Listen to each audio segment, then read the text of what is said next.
Director Kim Musselman of the County Health Department. With that, I will turn it over to city staff, and I am looking forward to a productive policy discussion. Acting City Manager Hanson.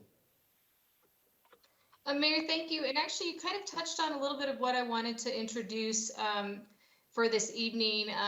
Mayor, Vice Mayor, Council members, Heidi Hanson, Acting City Manager this week. And in my regular job, you know me as the Economic Vitality Director.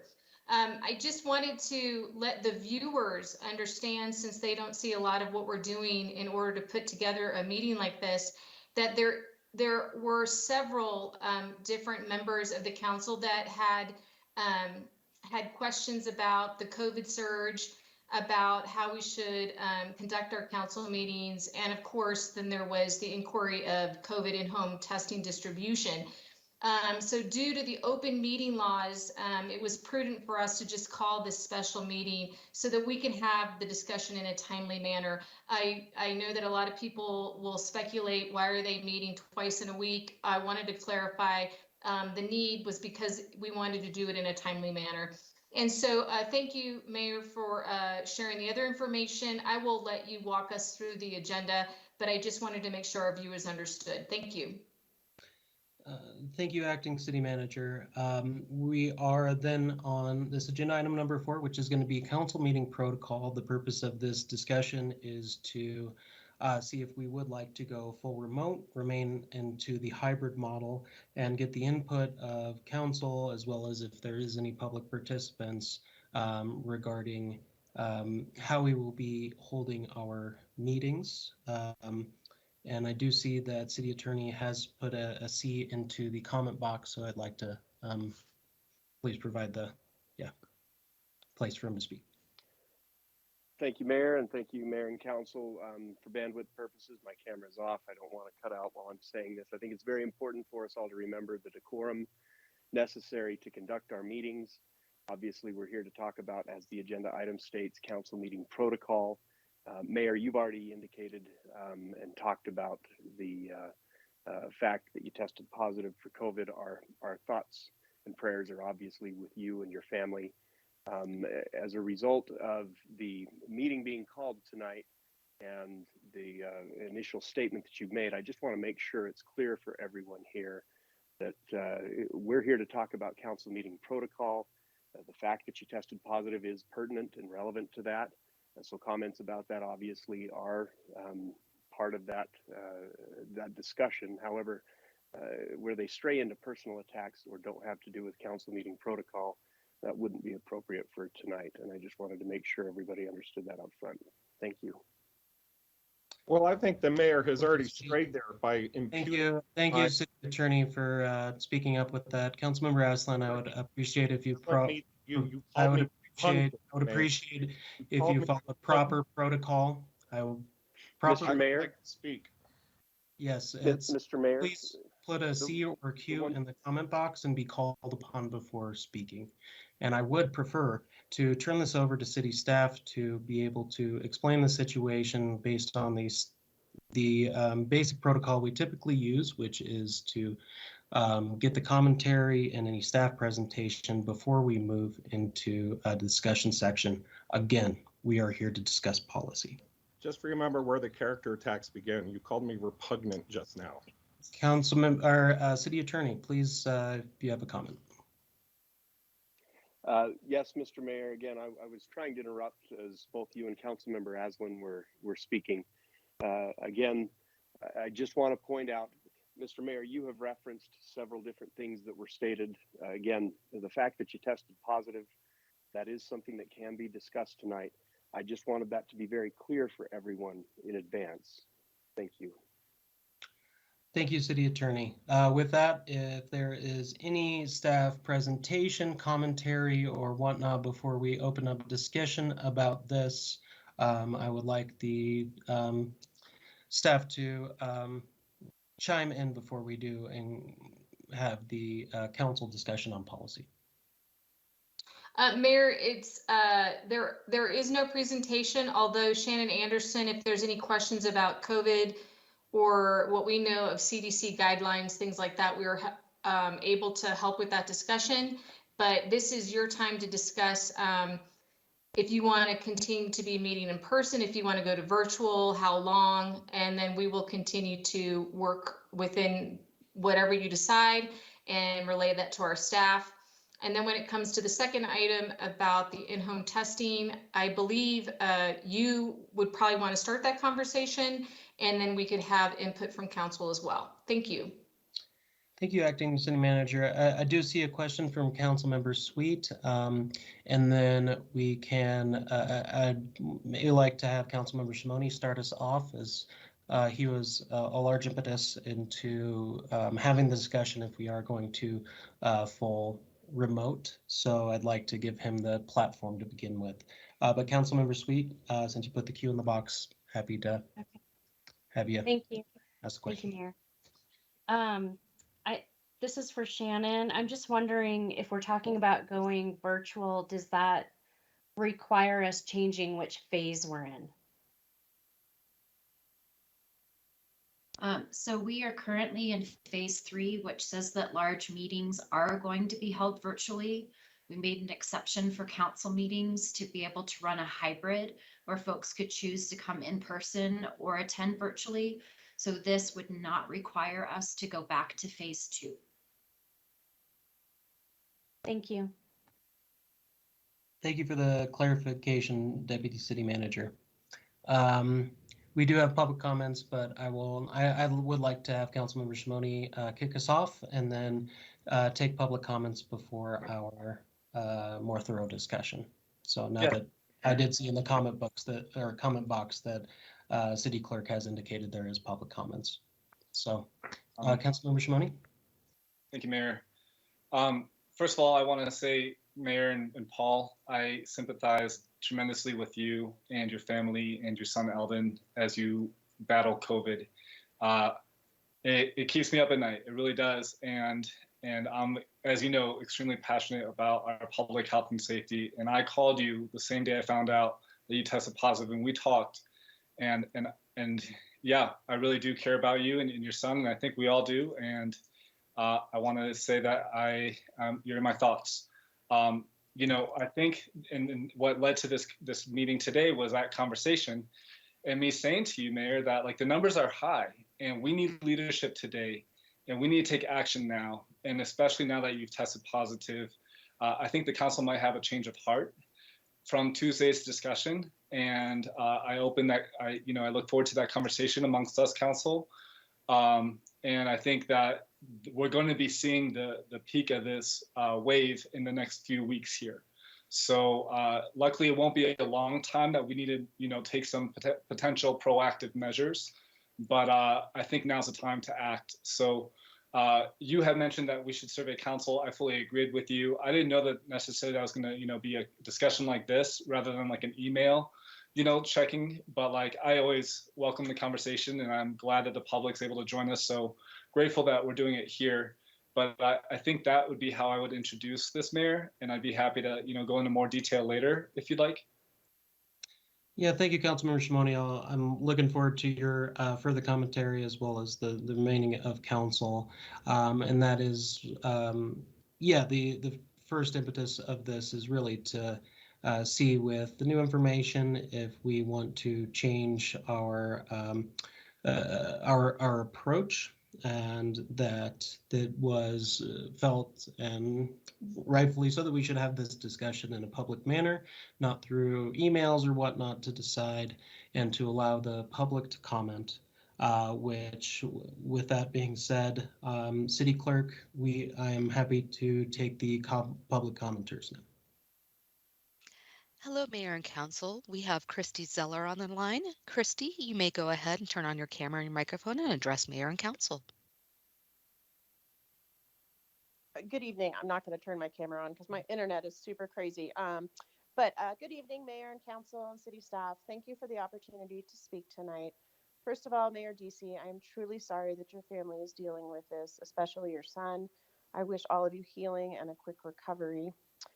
However, I do feel concerned that as a public figure and leader, the mayor could have and should have disclosed the situation to his fellow council members and city staff out of an abundance of caution, and attended the meeting remotely, especially as someone who has been such a strong advocate for strict COVID protocols and precautions. It was a true missed opportunity to be transparent and model caution for the community during such a level of high community spread. I'm sure there will be a lot of word salad about the new CDC guidelines and how technically you were following them, etc. Reality is that you commented on the Arizona Daily Sun Facebook page that you had been testing daily because of exposure in your family. You therefore knew that you had reason to be concerned. The reality is that I learned today that your lack of communication has already caused spread within City Hall. Again, we are talking about a pattern behavior that does not center the community, but instead your own individual needs and interests. I continue to be dismayed by the lack of integrity shown by the mayor. Throughout our community, regular citizens are making daily sacrifices, missing work, missing school, and staying home to protect others. It is unacceptable that our mayor does not walk his own talk. Thank you for entering this into the public record. Also, I do support the move to remote meetings until we are through this surge. Thank you. Thank you, Ms. Zeller. And I will comment that potentially you may have missed the December 28th meeting a week earlier where I was virtual, specifically stating because of an exposure. In fact, I actually canceled Christmas despite having family in town that I hadn't seen in years, to protect them and this community from any potential spread, and far exceeded the CDC guidelines for how long to isolate in this circumstance. I also have been fully communicative, both publicly and privately, regarding this issue for a while. And I know during the holiday season, with so much going on, it's hard to pay attention to council meetings and the larger announcements, but that information was provided, that I had a known exposure a full 9 days ago. And so I just want to point that out again, and happy to take the next public commenter.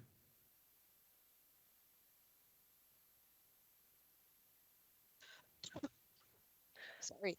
Mayor and Council, I have Allison Gitlin on the line. Allison, you may go ahead and speak. Hello, Mayor and Council. I needed to speak tonight because I want to make sure that your protocol involves disclosure, not just about council meetings being virtual, but I feel like there should be a code of ethics that disclosure should be required prior to individual meetings if there is a COVID case in your home. I met with the mayor for an hour on Tuesday in person, and although we sat far apart and wore masks, I was not informed that there was a COVID case in his home, and I wasn't aware of the December 28th meeting, and I would not have met with him in person if I knew that there was a case in his home. I wasn't notified until this afternoon that the mayor tested positive. Luckily, I was notified by 2 different third parties in advance of that, and I was able to cancel 2 professional meetings that I had in the last 2 days that were both with tribal members who both reside in very high-risk areas. And so I will isolate for 5 days, and then I will test if I hopefully don't get sick. But I am really upset about this, and I feel that I should have been notified so I had the option to make an informed decision, and I was not told. So I do hope that whatever you decide tonight, that you include something in there about what the code of ethics is for council members regarding future meetings outside of council meetings as well. Thank you. Thank you, Ms. Gitlin, and my apologies for not having given you the initial notification. I had instructed us to be able to contact everyone, but I had called personally everyone I actually had a phone number for, including all council members, all of staff, at 8 a.m. in the morning, to contact them, and made the public notification as quickly as possible so that way I could be transparent with this information as soon as I was aware of it. I apologize that I did not contact you directly, and I'm glad you were notified very soon thereafter. Regardless, again, this was notified before CDC guidelines had been followed throughout this process. So with that, do we have another public commenter? Mayor, that is my last public comment. Councilmember Aslan has a question for Ms. Gitlin. Yeah, thank you. Allison, do you provide your contact information to the mayor's office when you meet with him in person? Yes, I have a signature block on the bottom of my emails that has my office phone number, my cell phone number, and of course they had my email because they were communicating with me about the meeting. Okay, thank you. Thank you, Ms. Thank you. Gillen, and I appreciate that you are providing the contact info. That was directed back and forth between staff. It was not within my personal email box of that regarding the information to set up that meeting. So thank you again. And since we're no longer have any other public commenters, happy to open up the floor to members of council to get their input on the policy of council meeting protocol. Councilmember Aslan. Thank you. So I'm very concerned that you were directing your comments at the beginning of the meeting towards me. I don't think they were justified, and I want to make a comment here just to be very clear, just so the record is totally straight, and so I know I'm being heard correctly. To my knowledge, no one has ever accused the mayor of going around in public knowingly COVID positive. I certainly haven't asserted that. And Paul, I would never, ever believe that you would do that. That comes from the heart. I really want you to know that. So the ways that I'm being mischaracterized are very unfortunate. Let's be very careful about spreading misinformation about what it is exactly that people are critiquing. I'll also say right here to start off with that I want to be very clear and on the record with a larger point. The problem here is not that the mayor contracted COVID. This virus is making its way into every household and every family, and it is evading precautions. Reasonable people, such as the mayor, taking reasonable precautions, are falling prey to this virus left and right. I've avoided COVID so far, but I'm entirely aware, Mr. Mayor, that I'm bound to pick it up at some point. I am grateful that your symptoms are so mild, Paul, and I genuinely wish you well in your recovery. I wish the same for your entire household. And let me be the first to acknowledge that your family is on the front lines of battling COVID. You are to be commended, every one of you DZs, for the sacrifices you're making and that you've made for 2 years now. And I honestly salute you and your wife Amethyst and your children. That is from the heart and entirely genuine. And I hope that you hear me, and I hope that this is understood, and I hope you're able to make a correction to the terrible mischaracterizations that started this meeting off. I'll leave it there for now. Thank you, Councilmember Aslan. I do appreciate your input. If anyone needs any clarification on specific quotes, this was regarding the Daily Sun article in which very inflammatory rhetoric was used. So if we need to talk information, please go to it and see the specific quotes that were utilized in that that I may be referring to. Regardless, I really of intentionally, knowingly going about COVID positive. That did not. Aslan, I really would appreciate if you put a C or a Q in the comments if you want to speak, and please do not interrupt other members of council as a form of decorum and rules of procedures. Regardless, I'm not here. I don't want to get into it. This is not. It's not a productive conversation. I want to discuss what council members would like to do regarding our meeting protocols, and if we will be going to virtual, how long that would be, and potentially what does that mean for example, all of our city facilities if we're closing down city council chambers for potentially maybe several weeks. Should we be closing down City Hall altogether?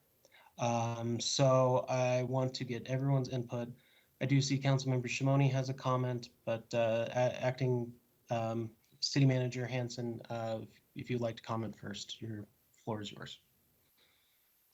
Mayor, Vice Mayor, council members, I just wanted to say that, and Shannon and Deputy City Manager Shannon Anderson can back me on this.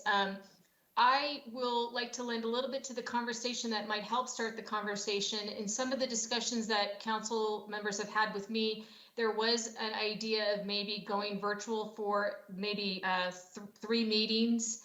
And then on the 3rd meeting, having a conversation if you want to go back in person or you want to continue to be virtual because of the surge and how things are going and how the COVID numbers look, since you get an update from Deputy Anderson all the time.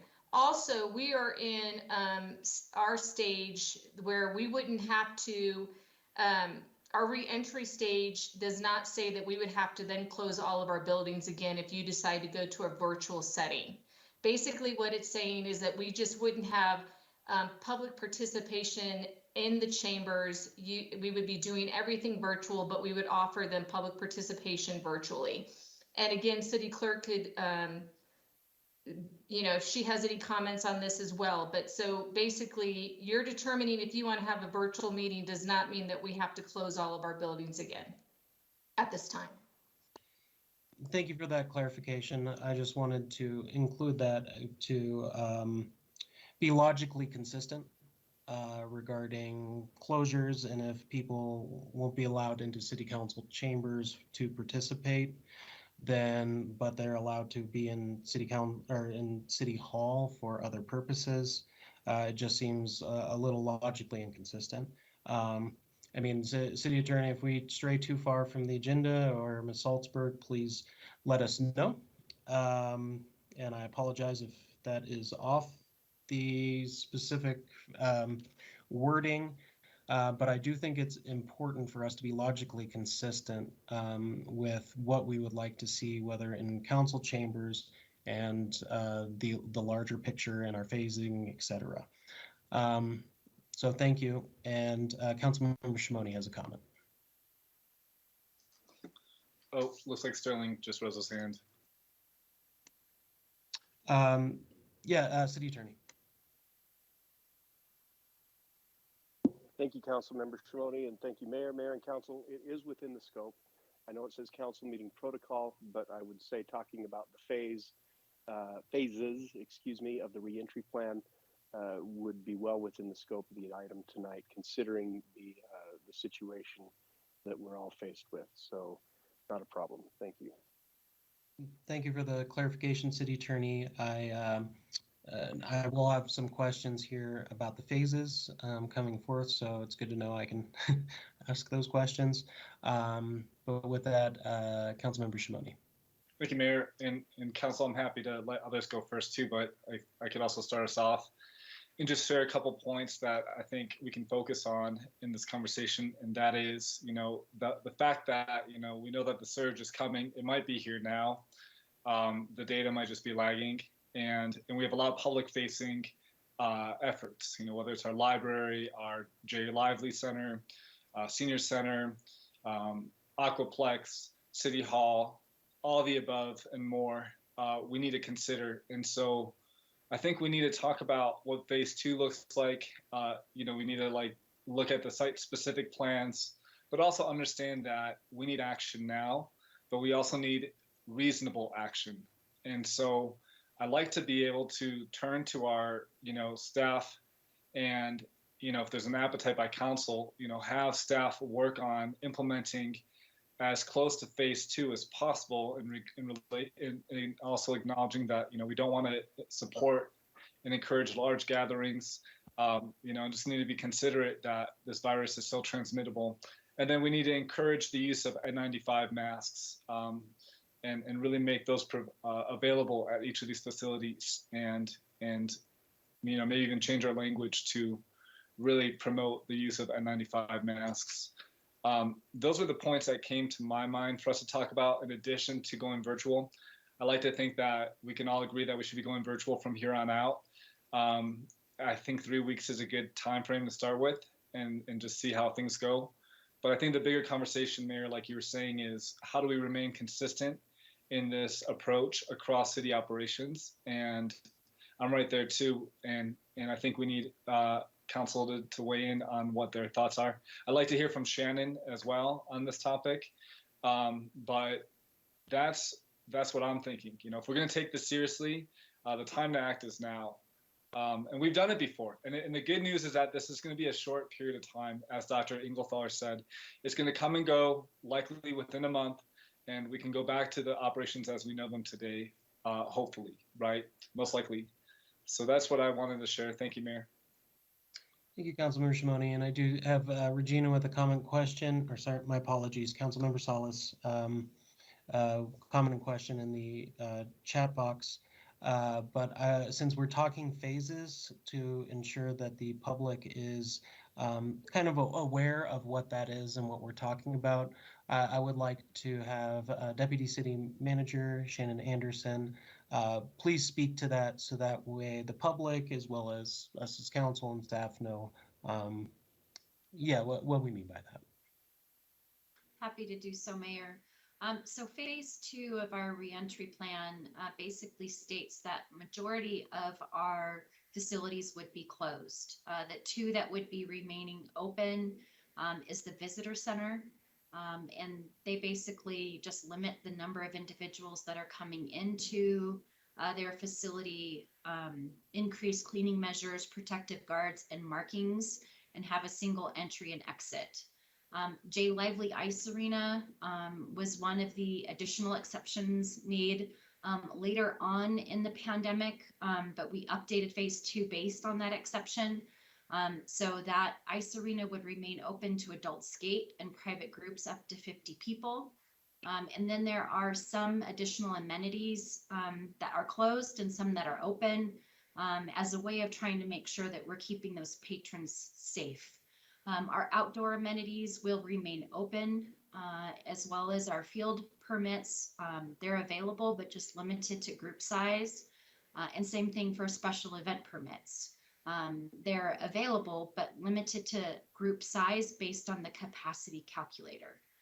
So those are some of the things that would change when we move from phase 3 back to phase 2. Thank you, Deputy City Manager. That's very helpful. With that, Councilmember Salas, yes, please go ahead.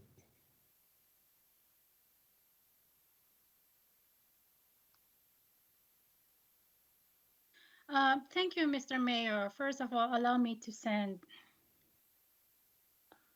healing heart to you and your family.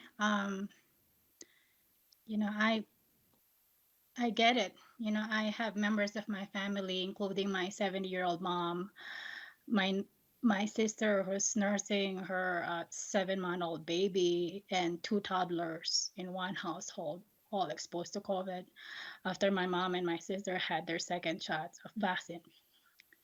And it's hard, especially seeing the kids suffering from this virus, and it's global. I do wanna also mention that I take exception for the notification. I didn't get the word from you. I missed a call from you, 8 o'clock, sometime 8 o'clock, but I was at back-to-back meetings from 7 o'clock till 3 p.m. And I sent a text message to you, and of course I didn't hear back. And I heard from a member of the public that, you know, there was news that you were tested positive. So again, I'm sending my blessing of healing for you and your family. So my question to staff is, what's their recommendation in terms of from the leadership across the board? And are we also looking into changing our reentry phase, including closing the library, which is a much needed service to our community? So I'm relying on staff recommendation at this point, and I trust that every member of staff and every member of council and mayor are doing the best they can to protect themselves and the people they are exposed with from transmitting their from spreading or contracting this virus. Thank you. Thank you, Councilmember Salas. Alderwoman Jen, please check the voicemail that I did leave regarding this issue. But the city staff, if there's been internal discussions, please let us know if there's where we're standing from the staff and senior leadership perspective. So Mayor, our discussion during our leadership meeting this last Monday was just a reminder to staff that if they have the ability to remote or work virtually, that's the preference at the time. Our ability to do that has reduced the number of staff members that are in city facilities, which helps mitigate the spread of COVID. We also have fairly limited services and hours still within our facilities that are open. And so we do believe that that's appropriate because we're not having large groups. Masks are required within our facilities.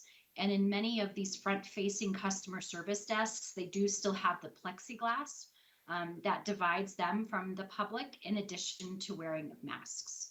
So at this point, we're not making any recommendations to go back to phase 2, but continuing to remind staff as well as our patrons to wear masks inside facilities and to follow our COVID mitigation strategies. As far as moving back to a virtual meeting, that would match what we've been doing as city staff. We have not been holding large meetings in person. Those continue to be virtual as specified in phase 3. Thank you, Deputy City Manager. Councilmember Aslan and then Councilmember Shimoni. Yeah, so I'll weigh in here. You know, I guess I'll start by reviewing what I said pretty much verbatim on the record only 48 hours ago during the regular council meeting, which I did attend remotely because I was concerned about the risks out there. I mentioned I wasn't there and that I wouldn't attend for the rest of January out of concern specifically for Omicron. And then I said this, I do think it's appropriate for us to be holding these meetings remotely right now, at least until this wildfire abates. I suppose I don't disagree with the logic that we can all come to this conclusion on our own, and it doesn't need to be handed down as a mandate. And so with the 2 days hindsight here, I guess I'm just ready to admit that I was wrong about that and that Councilmember Shimoni was right. The experiment that we can decide for ourselves how to keep each other safe from this highly transmissible variant didn't go well. So I do think it's time for us to move back to remote meetings as a default for at least the next month. And we should be able to assess along the way after that point. I'm not as optimistic as you, Councilmember Shimoni, that this will be over by the end of January as if the variant understands our calendar, but I am hopeful that this is temporary. And so that's my direction on that front, and happy to weigh in on other topics as they come up too. Thank you very much. Thank you, Councilmember Aslan. And I think that's really the, we have a few different steps with this first part of our discussion, and weigh in on one, should we go virtual and for how long before reassessing? And then two, what do we do in terms of city facilities in this phasing? So I'd like to be able to take that in two parts so we don't get too bogged down, and appreciate your comments, Councilmember Aslan, and we can get everyone's inputs specifically on, are we going to remote and when do we reassess that situation?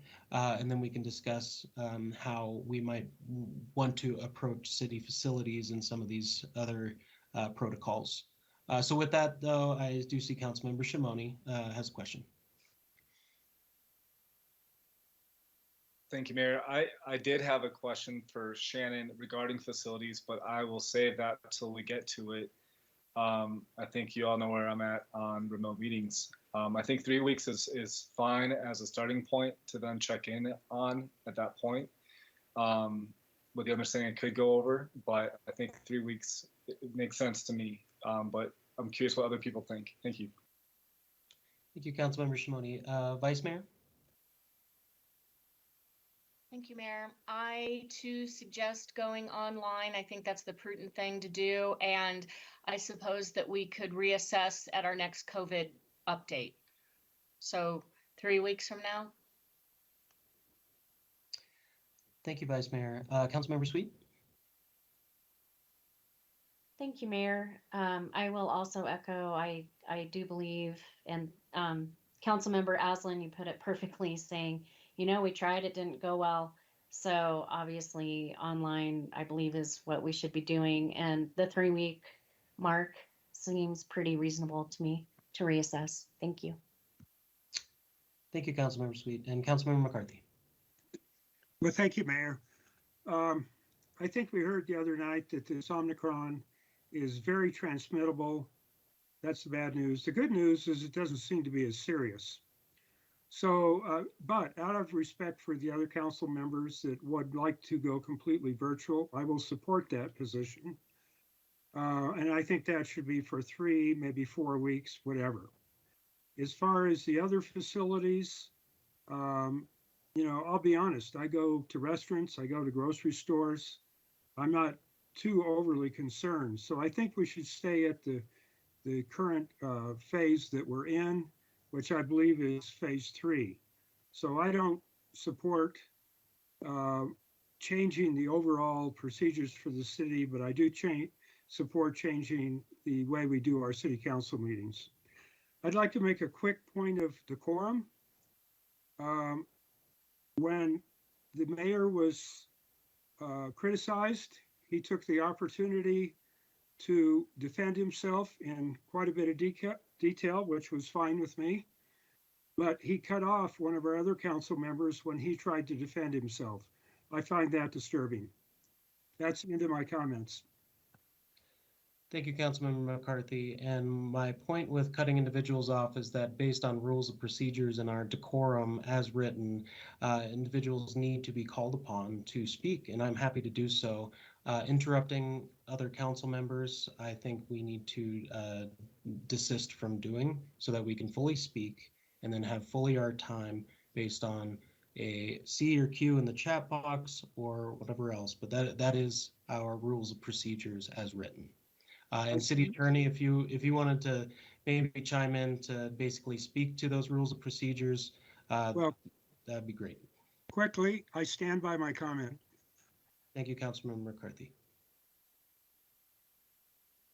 City Attorney, if you'd like to chime in regarding that particular rules of procedures that I'm mentioning, I'd appreciate it, and then we can move on with policy discussion.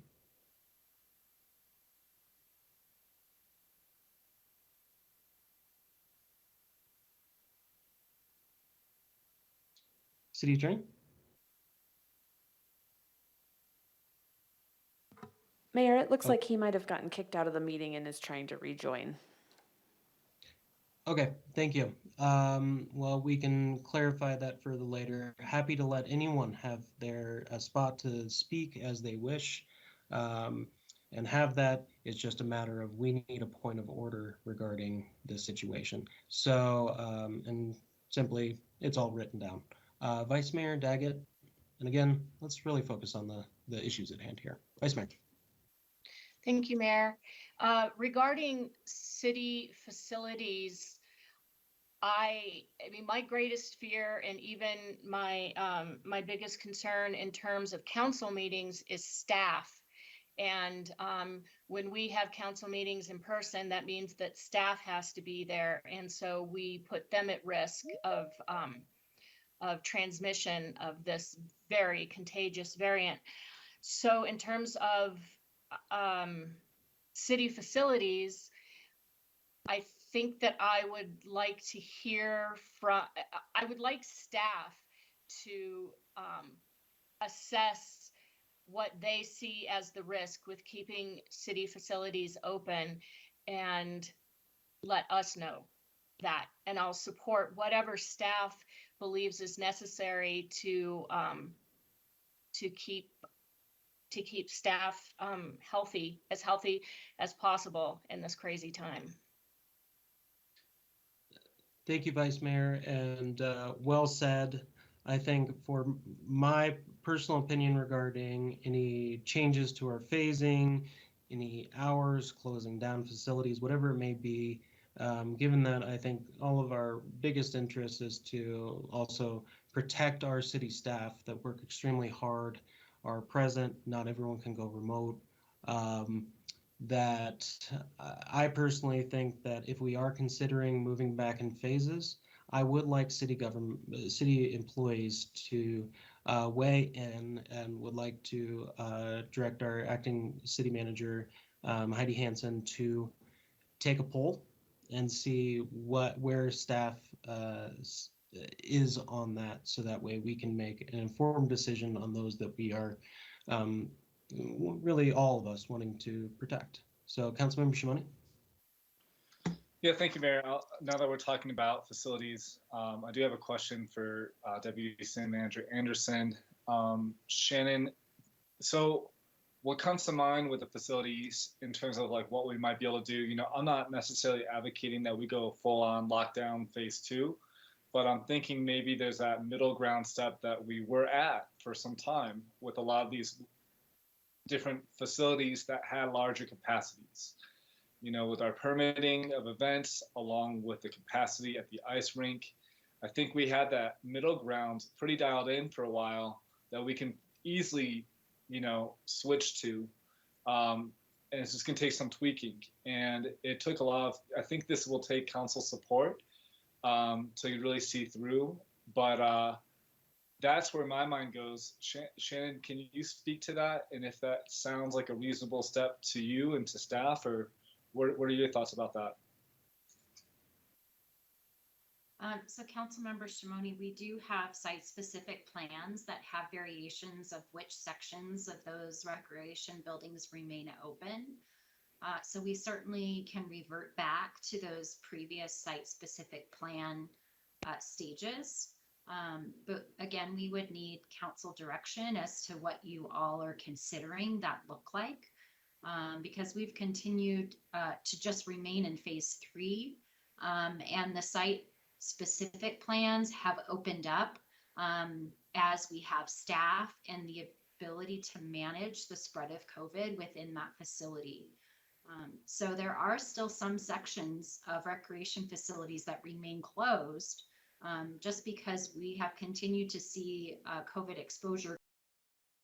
So it's prevented us from getting to the point of being fully open in those facilities. Certainly, if you want to talk in more detail, I know that our pros director, Rebecca Sayers, is with us, and she could provide you with more operational details than I would be familiar with. That'd be great.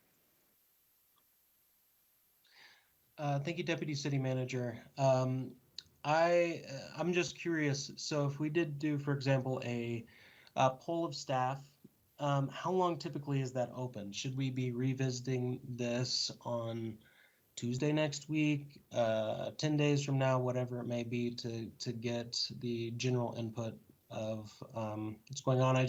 I'm not sure how internal polls, how like timeframes, et cetera, that would be reasonable to get enough folks to weigh in, so that we can potentially make an informed decision.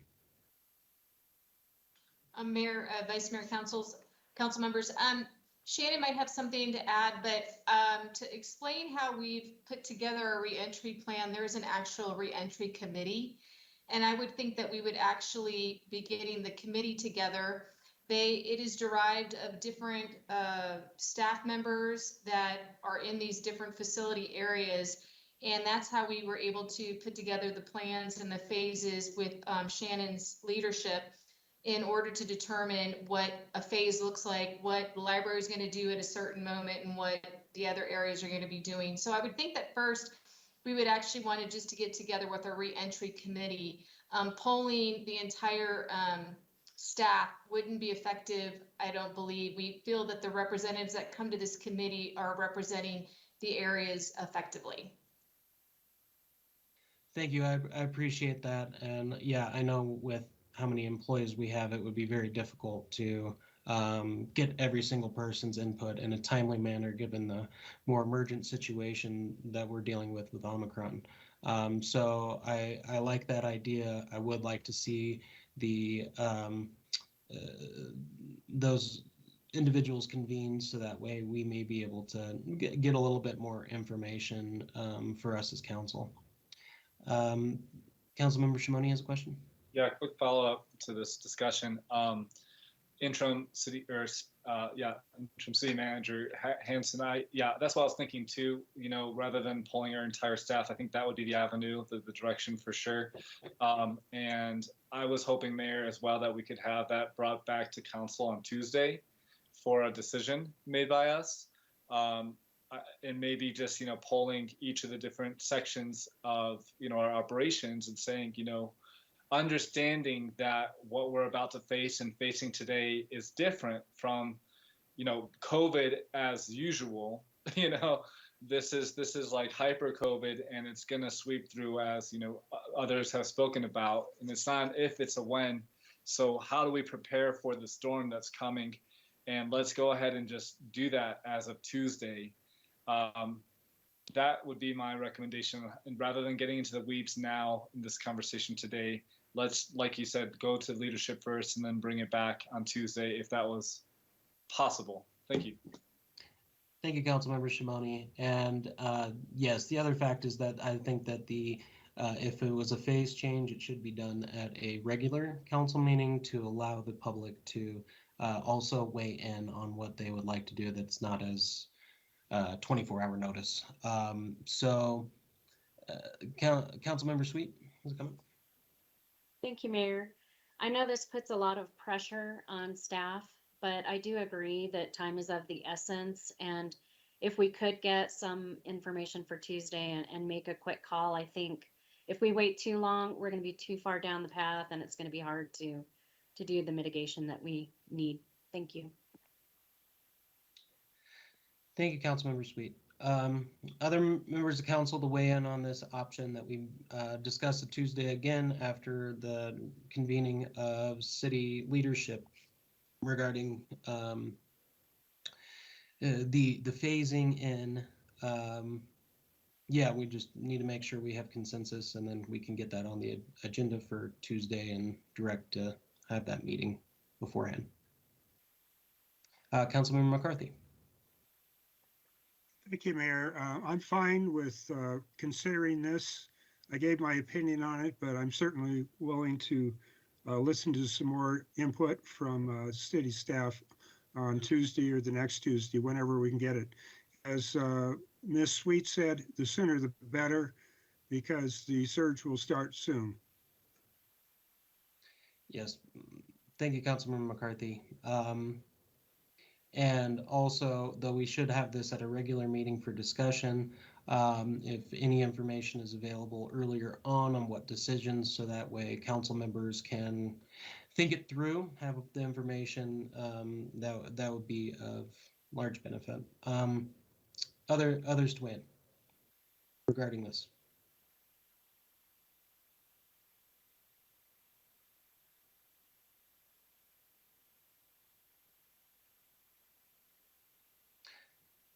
Councilmember Shimoni. Mayor, I have another comment. Surprise, surprise. Heidi, I just wanted to add to when you have this discussion with this team, the specific focus on N95s and how we can better encourage the use of N95s and surgical masks. Maybe we look at the supply we have at City Hall and find a way to distribute it at these different sites and place them at the entrances.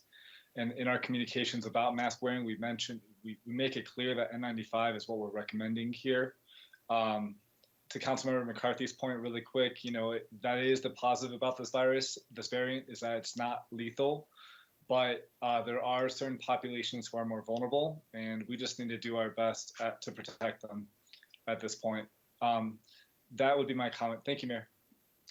Thank you, Councilmember Shmoney. And just to clarify, Omicron is still deadly for some, but it is less severe of a strain that we've been seeing before, though, as Dr. Engelthal had mentioned on Tuesday, it is the virus that's the most transmissible in recorded history.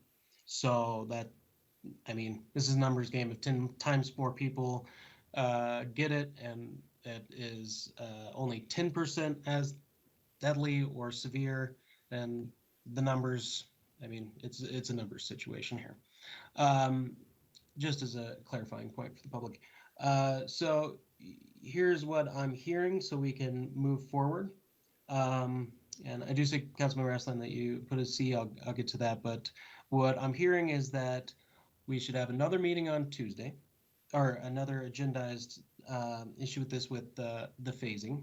Have staff to reconvene the committee to get city government's input, that we would go fully remote for 3 weeks, and then at that 3-week mark, which would be 3 meetings from now, which, sorry, I don't have my calendar.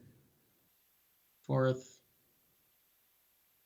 what is that, the 25th then?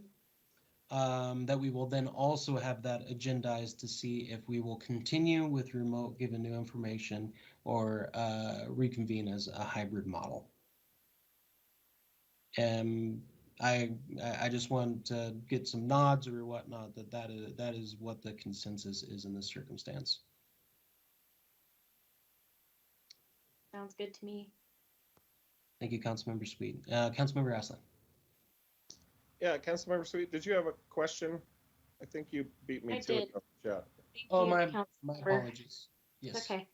I am wondering what our stock is on the N95s, and are we able to get another batch like we did before? They are costly, so I'm wondering, the effect of that versus the surgical masks, which are more affordable. Just trying to think proactive on what we can offer our facilities. Thank you. Thank you, Councilmember Sweet. Acting City Manager, would you like to? Mayor, I do not know what the stock is. Not to put somebody on the spot, but I'm going to ask if Stacy Breckler-Nags has any understanding of what we might have in stock. And if you don't have the answer, Stacy, we will get it for the council later. Hi, Stacy Recognized Grants Contracts Manager. Actually, I just this afternoon asked our facilities to see if they could open up that room and see what we have in K95 and other surgical masks, and get a count on that. So I will have that in the morning. And then I will also be talking with Department of Emergency Management to see if we can go ahead and purchase some additional stock of the K95 and get reimbursed for that. Hope that answers the question. Thank you. Thanks, Thank you. I Stacy. appreciate it. Yeah, thank you. Councilmember Aslan? All right, yeah, thank you. So I think we've come to a consensus here. I would just like to advocate, above all else, as much flexibility as possible for our employees to keep them safe. And I just want to close out here by emphasizing just how bad this Omicron surge is likely to be. I do fear that our schools are going to return to remote. And I do wonder what that, in the context of that happening, because of teacher shortages and just the numbers, what that means for this ongoing conversation. But I don't want to get too ahead of the cart here with that. Just sort of tossing the tea leaves out and acknowledging that it's very likely that this is going to be really bad, and it's going to affect every sector of Flagstaff, including our public schools. So just throwing that out there as part of the context for what's going on.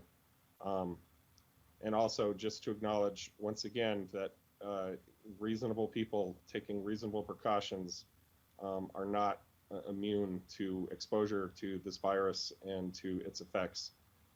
And I want to really reemphasize that because I'm not sure how well that's being heard, but I truly do believe that this could happen to anyone, and we all have a responsibility to be as careful towards each other as possible.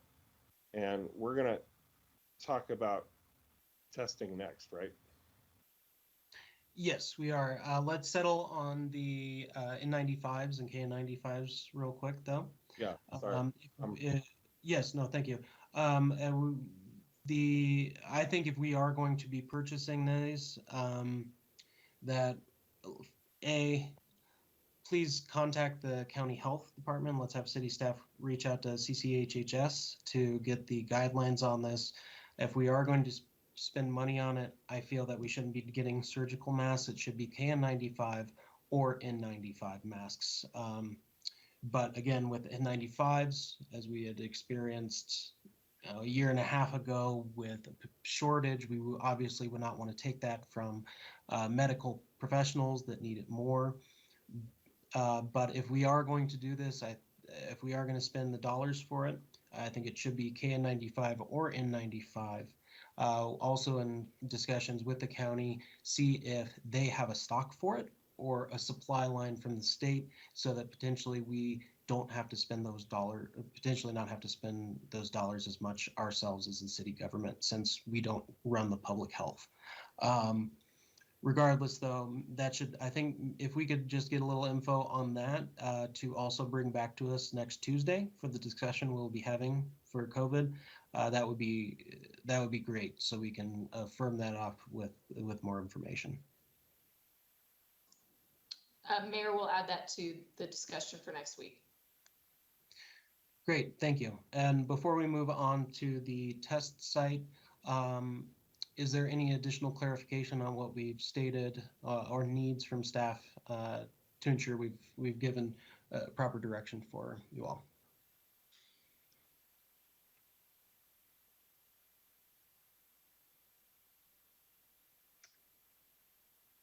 Acting City Manager, is that have we? Oh, I see Austin. Or my apologies again, Councilmember Aslan. Now that I'm in these chat boxes, I just read the top of it rather than. My apologies for not addressing you appropriately. But I'll have Councilmember Aslan chime in before we make sure we're firmed up before moving forward. Yeah, I just wanted to acknowledge our acting city manager, Heidi Hansen, stepping into this role this week. No good deed goes unpunished, right, Heidi?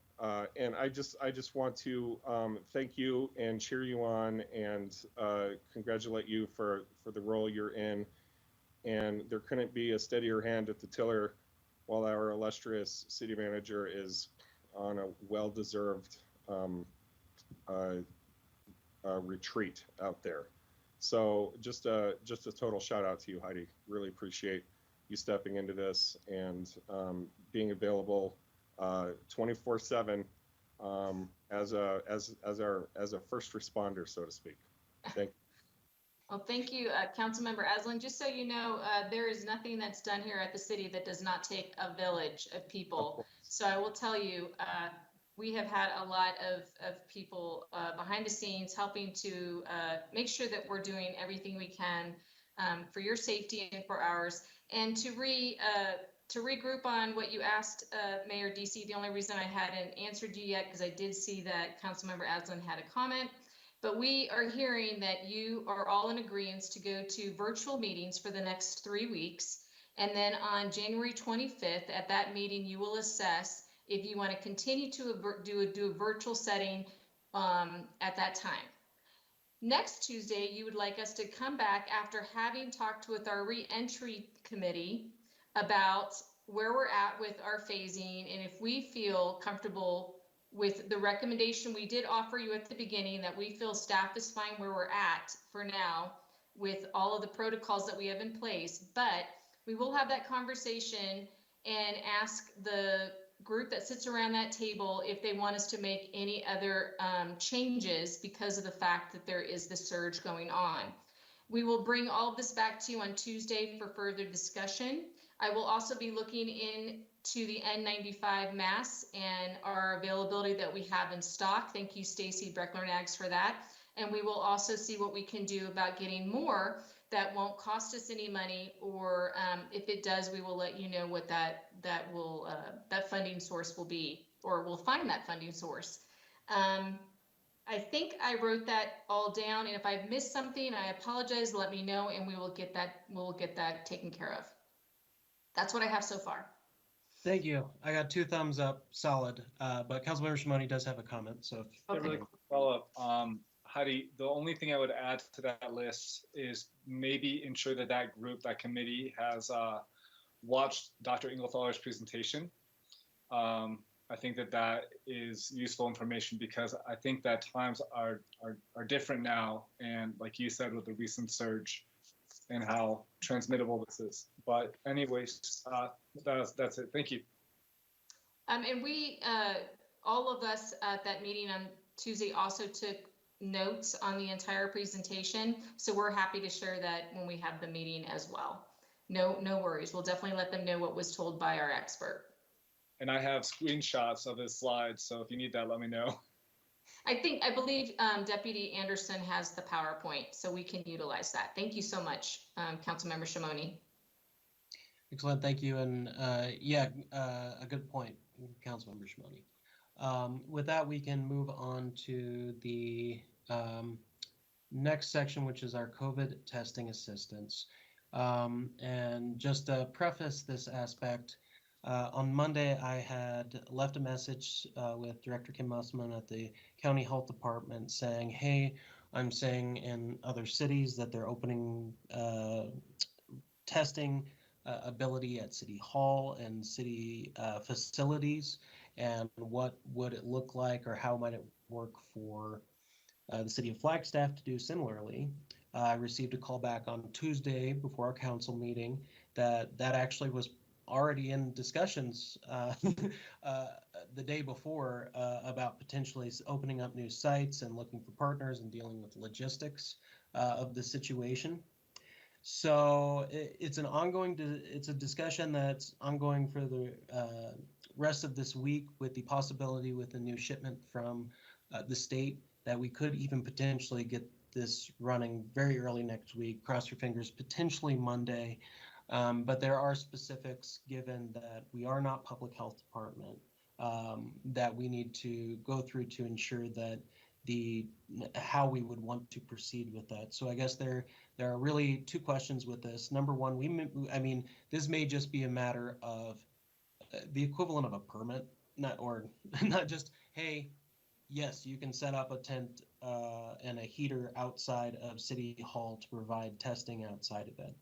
Secondly, part of the logistics and trying to figure out how many locations they may be able to do and at what times is going to obviously depend on what labor is available to do that.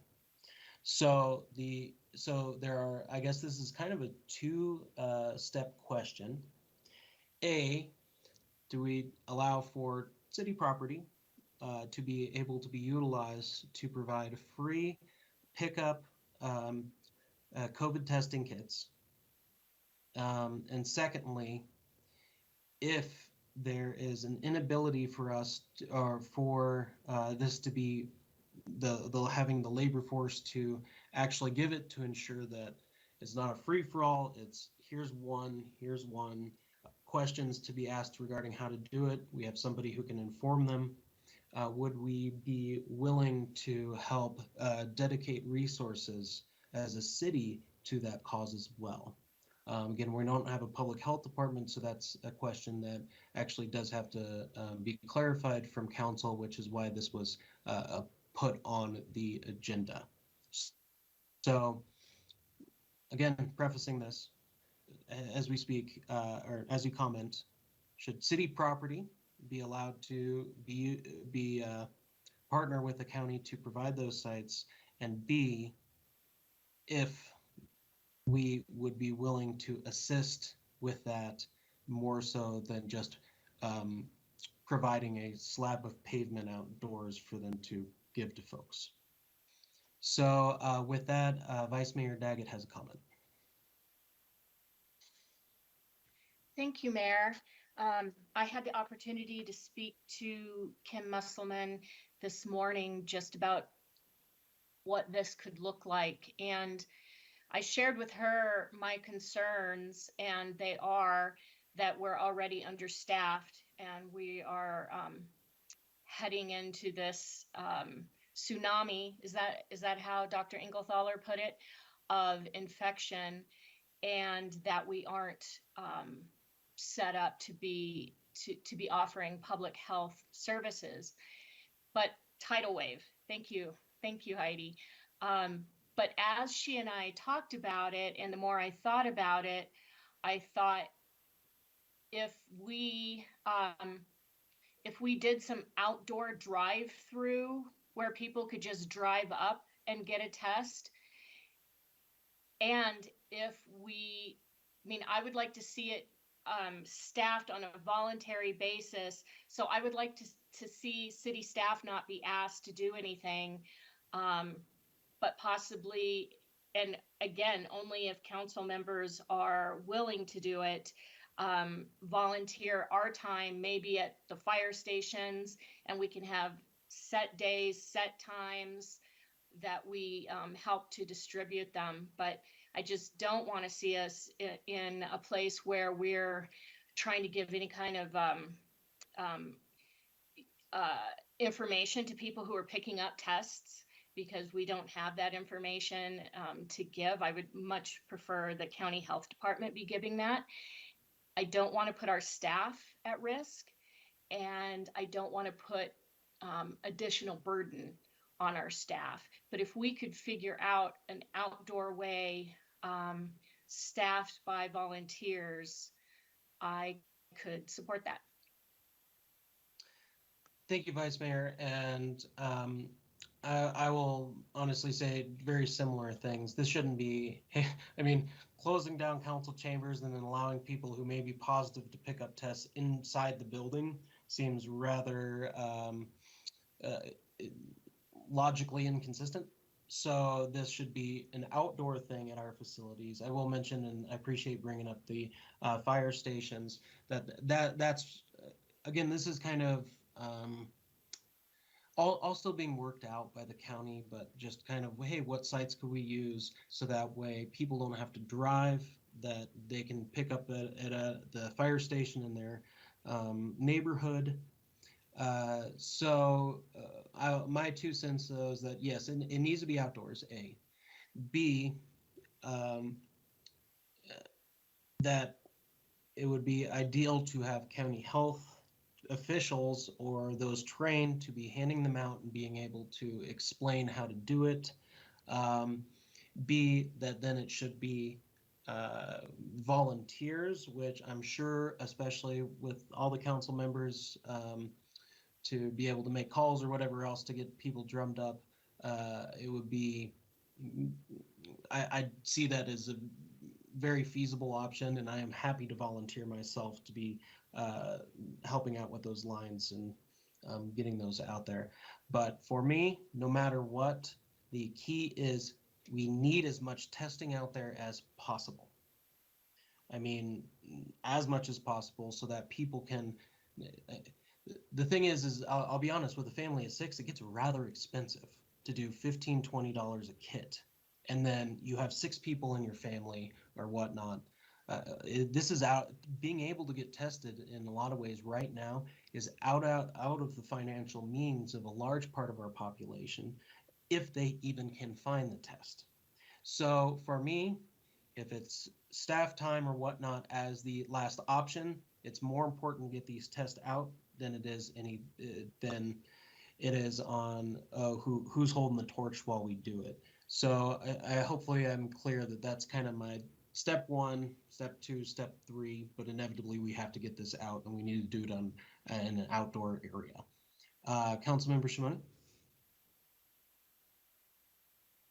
Thank you, Mayor. Oh, I'm sorry. I'm sorry to cut you off, Councilmember Shimoni. Acting City Manager, you did have a question before Shimoni put it in the box. So my apologies. while you're having this conversation, Mayor and Council, I just wanted to make sure that we didn't miss something. Has there been a formal request made by the County Health Department for us to help in this manner? Just trying to understand where the request, if we missed a request or if the request is coming from them, and then you can continue to have your conversation. But just was curious, maybe I'm the only one that doesn't know this, but I have not seen a formal request from the county asking that they need assistance to get the tests out. So if anyone could help with that, that would be tremendous. Thank you. Yeah, thank you. They have, after talking to Director Musselman on Tuesday, I did receive an email on Wednesday to help clarify some of this. Yeah, in some ways, we're kind of a little bit jumping the gun by having this agendized right now for discussion, because these logistics requests and needs are being assessed by the county today, tomorrow, to figure this out. But they may have these tests available by even Monday. So I'm wanting to make sure that we are geared to spring on it quickly. And I'm not sure if a formal request has been issued because they're still logistically working out what their needs may be. But the discussion has been that a good location and way to get them out, these tests out, would be, for example, City Hall, the libraries, fire departments. But again, a lot of administrative aspects associated in a very short amount of time to be able to firm up those requests. So I hope that better explains it, but I think tonight more it's about what are the bounds of what our participation. So that way those administrative decisions and administratively moving forward, we know where we're at. So Deputy City Manager. Thanks, Mayor. Just a quick question is, if we're talking about the potential of closing those city facilities during this tidal wave, I'm not sure if the request is for staff to consider that we would remain open just to hand out these testing kits, or what that would look like if we're considering closing and going back to that phase 2. So I think it would be helpful to have council's direction, so that when we're meeting as a reentry team tomorrow morning, that we know exactly what you're asking for us to consider. Thank you. And I think in terms of the city facility potential for a city facility closure, I would not like people to be walking into our city facilities who may be positive or symptomatic to pick up a test. So this would be something outdoors. For example, like not, hey, you pick it up inside City Hall, but Wheeler Park, you have a drive-through on our city property to be able to swing in, get the test, and drive along. Again, we are a little bit jumping the gun because these discussions with the county and requests and needs are being firmed up now and in the next day or two. But again, I really want us to be able to pounce on it so that way when tests are available, they can immediately be distributed with our partnership and assistance to the public. So hopefully that, clarifies. And let me move up here. We have a question by Councilmember Aslan if we have the fire chief available, and Chief Gaylord is out of office, but Deputy Chief Wilson is here. Councilmember Aslan, if you had a question, please feel free to jump in here. Okay, thank you. I think Miranda's, Councilmember Sweet's looking for something too. But since we have you on the line, Deputy Chief, thank you for being with us. I'm just curious, take the temperature, and this is very informal. You may not be able to feel at liberty to speak on behalf of the entire department here, but what are your thoughts about this? What do you think the general appetite capacity is for our fire department men and women on the ground there to be a part of this and to have fire stations be locations involved in this. Thank you, Mayor. Members of the council. Councilmember Aslan Mark Wilson, Deputy Chief. I think there's a couple prongs here that we're obviously visiting across the board here. One is it going to be a volunteer? Is it going to be publicized that there's a specific time and location that we can control? So one of the risks that we have that we're dealing with is typically those that are seeking tests can be symptomatic. And so we want to be really aware that if we're having them go to fire stations, we are now introducing that to our front doors. While that's our role and our job, I want to make sure that our team is prepared to handle that. So I think coordination will be key. And then I do have one small concern that I think we could address, but once you open up a location for the tests to be picked up at, it's really hard to shut that down. So if somebody knows that a fire station is where they can go get a test, and we say it's going to be a specific time or date, historically, that just means that that's the first place they'll go knock and they'll go ask. So the coordination's key. We're here to help. It's a city facility. We'll do the best that we certainly can. There's a couple stations that have better logistics for community to come in and go out of. It wouldn't be every fire station because they have very small driveways, very small ingress egress locations. Example, Station 5 on 180 where you're dealing with snowball traffic and those types of locations. So certainly willing to work. That's what our role is here, is to support and provide anything we can to the community. Communication will be key. Thank you for sharing those thoughts. Yeah, thank you, Deputy Chief. Councilmember Sweet, and then we'll go to Councilmember Shimoni. Thank you, Mayor. Just a couple of thoughts here. I do definitely agree that when the tests arrive, we as a community need to have them. I went looking today and there are no tests that I could find available. So I do believe that, but we are not the health department. I don't feel comfortable with this conversation until I see a formal ask from the county. And we don't have that yet. So I know, Mr. Mayor, you're saying we're jumping the gun here, and I do feel that. And maybe it is good to have a plan in place, but we're not the health department. I don't know how far we should be offering assistance. We are short-staffed. We're talking about bringing potential positive cases into our circle, and we're not the health department. So those are my thoughts as of right now. Thank you. Thank you, Councilmember Sweet. Would you be, to clarify, would you be willing to have, if no city staff is associated, if they're just looking for a specific location, for example, that parking lot at Wheeler Park, would you be willing to allow city property to be utilized while staffed and operated by the county and/or volunteers? I am feeling comfortable with that as of right now. Okay, and thank you. And again, we're just kind of getting the feelers here. If it's not requiring any city staff or so forth, really this is an administrative decision more so than council. But because it is brought on our agenda, I think yes, we need to be aware of where we're at in terms of staff time, et cetera, and what resources we would do other than providing a slab of pavement. Because if that's the case and we're dedicating any resources to it, we would need the council's support for that. So Councilmember Shimoni.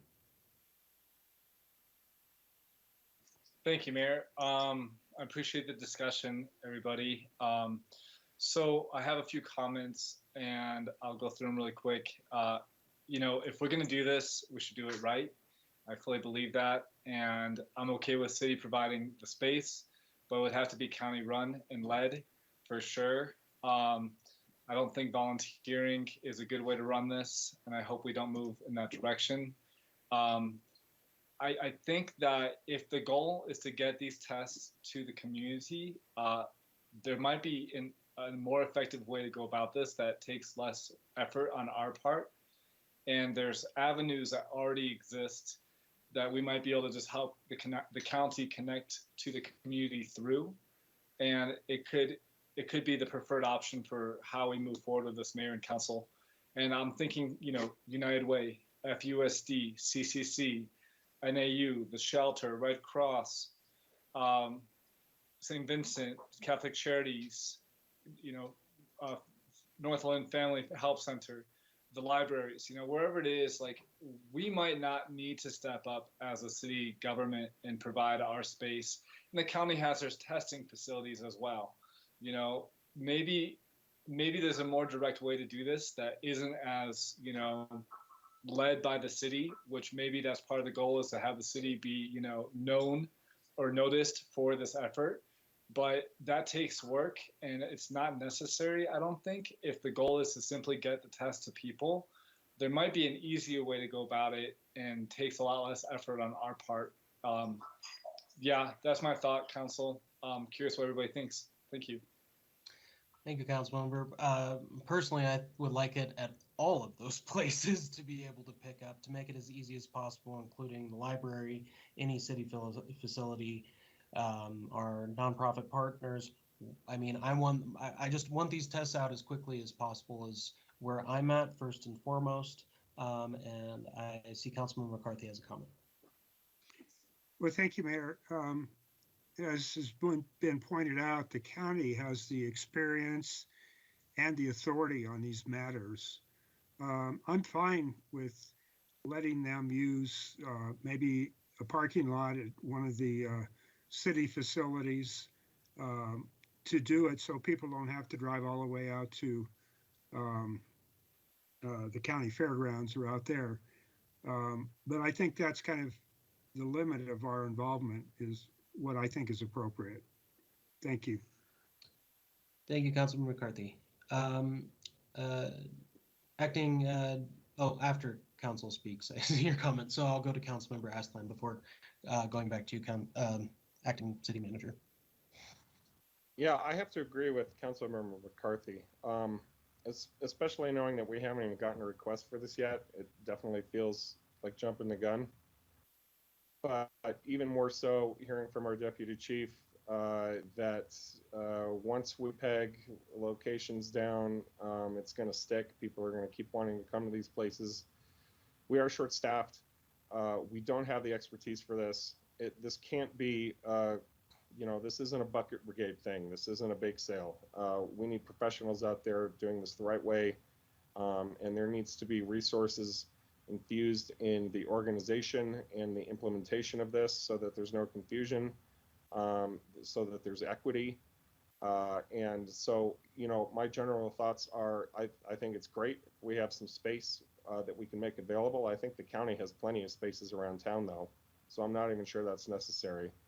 But it's a nice gesture to offer up that space, and we can go ahead and do that. But in terms of offering staff time and trying to, I think it's a little bit of fantasy to think that we could muster a volunteer force to do this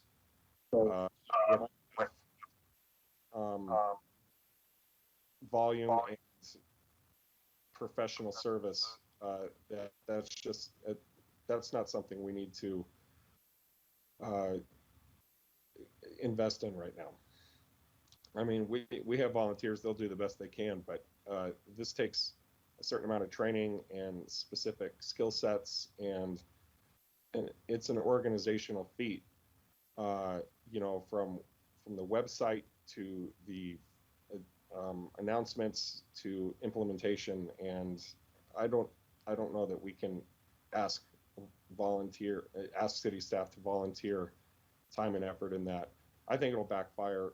I think it'll misfire, and we'll have a mess on our hands. So let the professionals at the county do it, but offer them up some space. Sure. Thank you.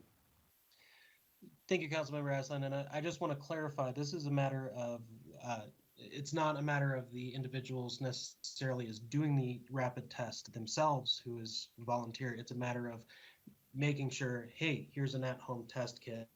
Here you go. Drive along. So that it doesn't require as much professional training as, say, Fort Tutt-Hill's testing system. So just wanted to clarify that. Well, but even with what the deputy chief said, he made it pretty clear that the second we open this this box, we're going to let a lot of cats out, and we need to be prepared for that. Even just the distribution of these tests, it sounds like it's going to take a lot of organizational feat, and I don't know that we have the bandwidth for that right now. Anyway, that's just my opinion. Thank you, Councilmember Aslan. I did get notification that Director Kim Musselman is on the line from County Health, and I'd love to get her input and help to clarify anything. But I do see Councilmember Salas before that notification has a comment, so I'd like to kick it to her first. Thank you, Mr. Mayor. I'm actually thankful that Ms. Musselman is on the line, because I would defer to the county's expertise and planning for this purpose. And before I would recommend any decision points, I would rely on our public authority in terms of public health, which is the Coconino Health and Human Services Department, which is headed by Ms. Musselman. Thank you. Thank you, Councilmember Salas. Director Musselman, if you wanted to chime in and kind of explain things a little more thoroughly, so we're all on the same page here, I'd really appreciate it. Yes, thank you, Mayor and Council. Appreciate the opportunity to jump into this meeting. I did want to make, I've been listening to your conversation and your comments and appreciate all of the input. I did want to be very clear that, first of all, we are not asking as the county for city property to be able to set up a county operation and distribute tests. We've got lots of operations happening that and our staff is completely maxed out in terms of the things that we are doing, and we're going to continue to do them well. What we are working on is if we can continue to get access to self-administered tests. Those are the tests that you go buy over the counter that typically come in one test to a box or 2 tests to a box. Many of the cities and towns and counties around the state are starting to look and see if there are partner locations that have an interest in being a distribution point, and that it would solely be up to that distribution point and that partner if in fact one you want to distribute them, and we would just provide guidelines as to what that would necessitate, such as, where they're very limited. The test kits are very limited right now. In fact, we just got notice today, half of what we ordered, we're not even going to get filled on Monday. I heard from many of you that, you've been attempting to get them. They are difficult to come by right now. We're attempting to also source and purchase some additional self-testing kits through a grant that we have through the state and through CDC, because our goal here is to make sure that there's multiple ways for people to access testing. Both, we continue to have, anyone can still show up at the NAU testing site 6 days a week and can get a free test for COVID. So I want to make sure and make that point very clear to the public that there is still absolutely free testing available, and readily so here in Flagstaff in particular, with that mechanism. But then also just to say that we're looking at getting other testing kits out there for other because rapid tests aren't free in most locations. There's a few others that they do have some of those. So it's really, I just wanted to be clear that we're not looking for, and I know that was kind of where this conversation was going, the county is not looking for other locations where we are going to stand up other testing sites. We've got enough going on, truthfully speaking. And I'm completely comfortable. Like I said, we had not asked the city about this yet. We were not even ready yet, as the mayor just, we're putting things together. We're looking at ways to get increased access. So hopefully that answers a little bit of clarification for you all, and I'm certainly happy to answer any other questions that you may have. So I just appreciate the time. Thank you, Director Musselman. And speaking of that, and this is what had prompted me to give you a call and see what we could do, is because this is what is being done in other cities in Arizona, and hearing from one mayor regarding it, that it has been very successful. They've gotten a lot of tests out very quickly, that City Hall is an easy place for people to zip by and pick up. But my question for you, Director Musselman, would be, how is it being set up in other cities operationally? Are they offering folks, or is there volunteer efforts being drummed up to see this happen? How are they operationally doing it in other cities in Arizona who are providing these at City Hall, et cetera? Yeah, thank you, Mayor, Council. What I will say is, for example, in Maricopa County, for the last handful of weeks, they have had their libraries, their public libraries have actually been the ones who are administering their programs. Some of them, Maricopa's huge, they've got other things happening, but I'll give you the example of the library program.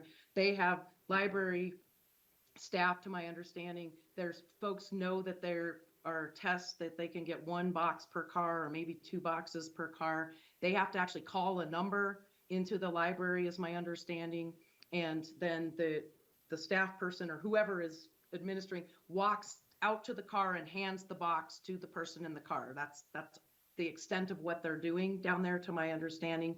I know that there's other entities that are doing things, and we actually just had a call with Maricopa today, and we're asking them how they were operating, and really they said, we're just giving them access to the tests and leaving it to the partner entities to decide how they want to do it. So it's really kind of an open book for whatever the entity has the capacity for and is interested in doing. We also have had some other, fire chiefs and outside, obviously we serve the entire county. So we are working with a couple of our fire departments outside of Flagstaff and in the more remote areas to be a location for test distribution. So those are the things that are in the works, and those are some of the things that are happening around the state and through the cities. And I'm not completely familiar with what the city of Tempe is doing specifically, because I haven't had an opportunity to talk to them directly. Okay, thank you. I appreciate the clarification. And I will point out that, right now we are handing out KN95 packets right out at City Hall already. So this isn't something with needing testing and a bunch of knowledge. It's, here you go. Yeah, hope you're negative. Not that we're, anyways. So I just want to point out, this is not much different than what we're already doing with masks at City Hall. It's just a matter of, let's keep folks outside. Is the real part of it for me. I don't see it as much different or a huge resource lift or anything else. That being said, Acting City Manager Hansen has a question for you, Director Musselman. Mayor, if you don't mind, can Councilmember Shimoni go first, and then I'll happy to follow if there isn't another council member having a question. Thanks. Yeah, thank you. Yeah, Councilmember Shimoni.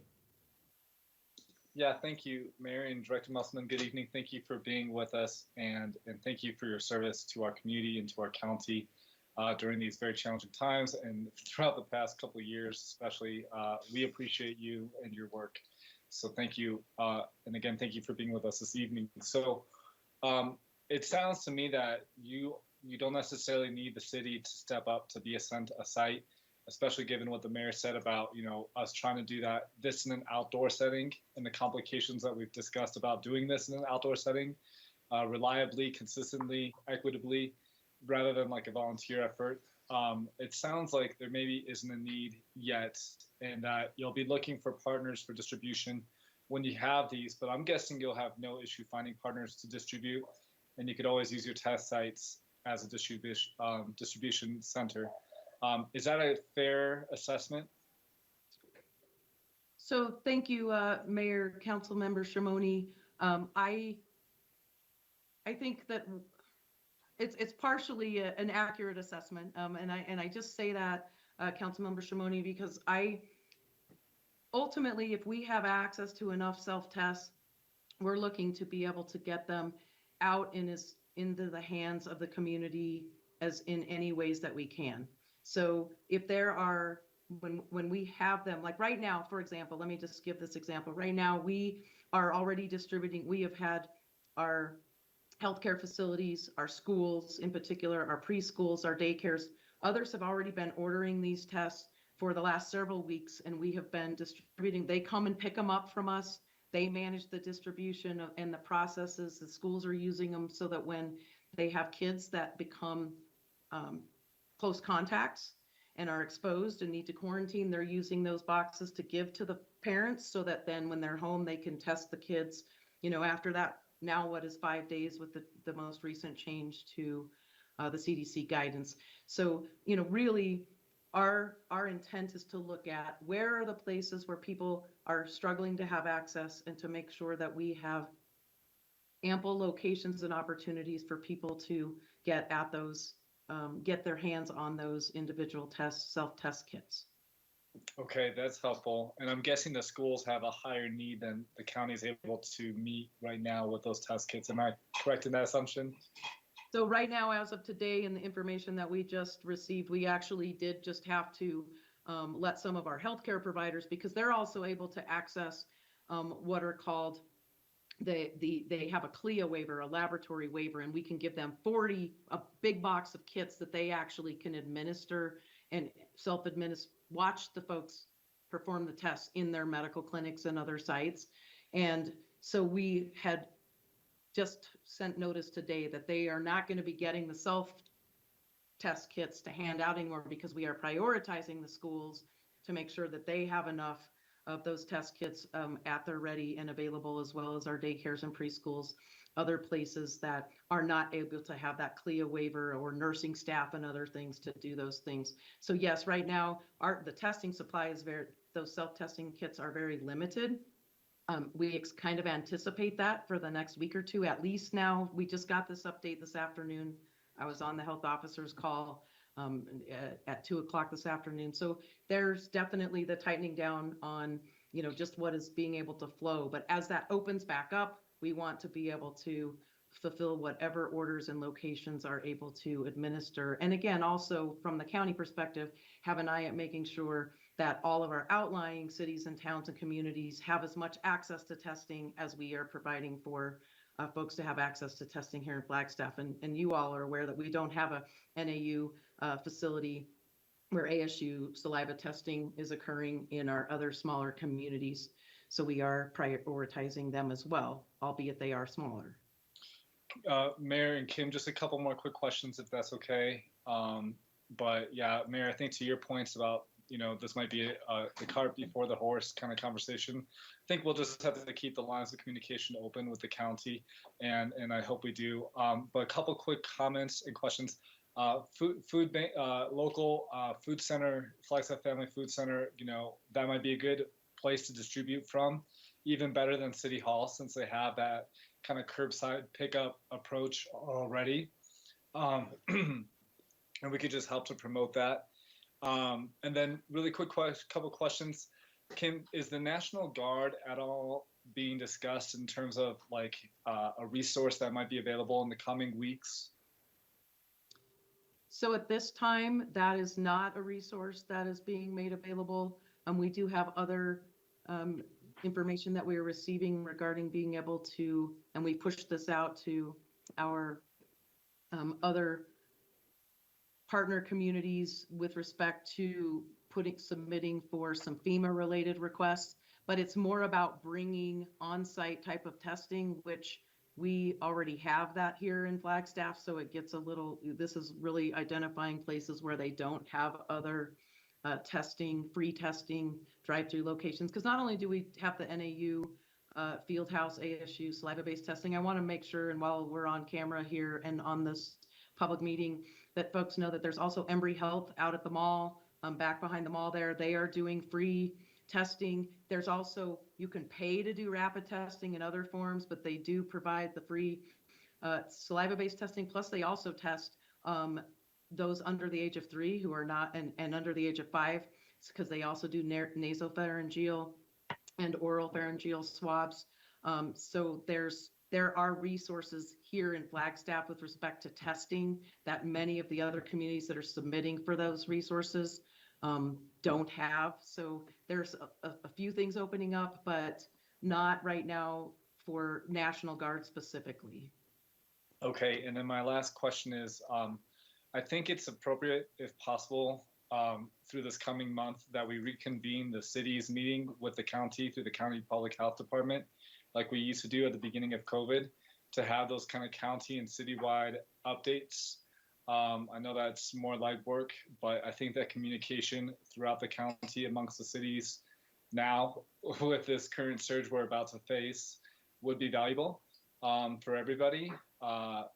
Curious if you have any thoughts on that, along with this Tuesday, the city is going to be considering dialing back our measures, and not sure if the county might be able to be a resource to communicate what you all are doing so that we can implement similar models. I know that you and our leadership are in close communication, but for the council's sake, it might be worthwhile to have that as part of our agenda if that was possible for your team or yourself. Any thoughts about those 2 points? So thank you, Mayor, Councilmember Shimoni. I'll address the second point first, which is there's a press release that has been issued this evening, or will be issued first thing in the morning from the county with respect to Health and Human Services and our recommendation specific to limiting all large group gatherings that are not essential. Our goal here is to keep kids in school. That is an essential group gathering, in my opinion, as the Health and Human Services Director. And so there is a press release that is going out that specifically encourages and advises folks to evaluate the need for in-person meetings, gatherings, and events, and to use remote options when possible until community transmission declines. With that being said, we're also going to be putting out information to our county organization. There is no intent to close anything down. We're going to continue to provide services to the best of my knowledge. And I don't want to get ahead of myself here because my leadership we haven't even put this out yet and had final, but my recommendation as the Chief Health Officer is that we utilize the remote services, that we encourage our employees. We're still going to be, open for business, serving the community and the public. That's what we do. We provide services, as does the city government, directly to the public, but that we are doing so in a calculated and thoughtful manner to minimize increasing those chances. So encouraging even our employees that instead of having your staff meetings in person, hopefully when you are having them anyway, you're sitting spaced out and wearing masks. Absolutely, masks should be being worn in indoor public settings to help minimize the transmission. And so we just want to have our employees and our public, as they're coming in, be in the safest environment and utilize those virtual tools that we all know how to use really well now. We've been at it for quite a long time. So that is coming out in a press release to the community as a whole, with the intent that people take a moment to evaluate. And we're only asking for this to be kind of put on pause and really looked at closely about what are those essential in-person gatherings and events while our community transmission is so high, and that once it begins to decline, which you all were mentioning, Dr. Engelthaler's presentation to you all on Tuesday, this is going to come in very quickly. We're going to be looking at this over the next 4 to 6 weeks, and fingers crossed that we don't get thrown another curveball, that then at that end of that 4 to 6 weeks, things will decline rapidly, and we will hopefully be able to be back functioning in what we are learning is our new norm for operations. And Kim, to the second point about the city meetings with the county. Yeah, and Mayor and Councilmember Shimoni, I would need to defer that to my leadership and directly to my county manager for him to initiate those decisions and conversations with city leadership and with the other cities in town. So I would defer that until I get an opportunity to have him weigh in on that. Okay, great. Maybe do relay that message from me to him, just that I would see great value in that. Thank you. You bet. Thank you.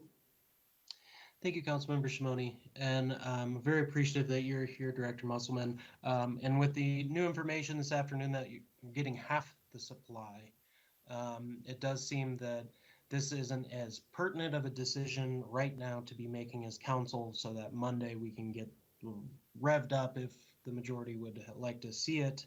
It would be nice to get maybe a little update on from the city. If you could just be in contact, and when we're having that discussion on Tuesday next week, just to give a little update on where we're at with that front.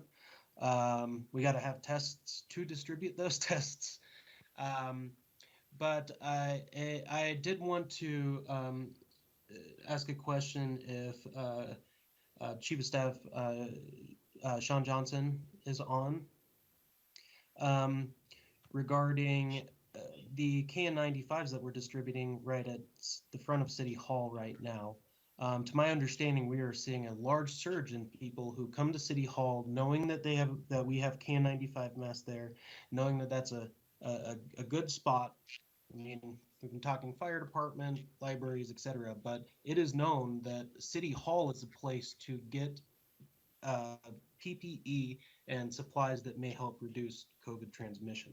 But I wanted to see, Sean Johnson, if you are on here, what has been the status, maybe even in the last few days, in terms of the KN95 masks that is being distributed? How many people are walking in the door that honestly could be picking up a at-home test as well? Yeah, Mayor, I'm here. Sean Johnson, Chief of Staff to the Mayor and Council. I actually just talked to our customer service, and we re-upped our amount on Monday with 5,000 masks, and we are down to 3,000 now. So 2,000 have been given out in the last 3 days, we will say. So thank you for that info. That's a lot higher than I was expecting. Yeah. But that helps not just this discussion, but also regarding next Tuesday's meeting regarding potentially getting N95s, KN95s, et cetera, that we had discussed 45 minutes ago. But I just want to point that out again. We are known as City Hall to be a distribution site, and with thousands of KN95 masks going out in a couple days, I don't see any better self-testing kits to be able to go out. That is not known at any other facilities, nonprofit organizations, anywhere else. So I just really want to point that out. And I think when you all have the tests, or we have all the tests to be able to administer and potentially help with providing sites, I do see City Hall as a prime location to be able to assist with that. But until we get those, it's a moot point until we can supply it. So I'm just suggesting now then that we get updates about this, and that since we are going to have multiple COVID agendized items over the next month, that we can pick up this conversation for the potential when it actually is a potential. So I'd like to get other council members' thoughts, but that's where I would like to move with this discussion in terms of any city actions. So happy to hear what others' thoughts are.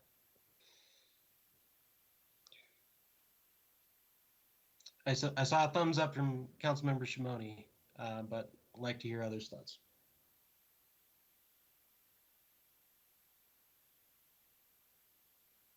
Mayor, do you mind if I make a comment or a suggestion? Yes, please do. I just want to thank Kim Esselman for getting on our meeting so quickly, and for Shannon Anderson having that great relationship with the county and to help make that happen. Some suggestions from what I've been hearing from all of council, and again, it's just suggestions, is Deputy Anderson is part of the COVID discussions that Kim Musselman is leading every other week. And I think that maybe we could utilize Deputy Anderson to let us know as a body where they're at with their planning on this testing, and then it might be a good indicator for us on what else we can do to support them. Secondly, I would like to offer that we have a Flagstaff local My Actions Matter campaign that is ongoing.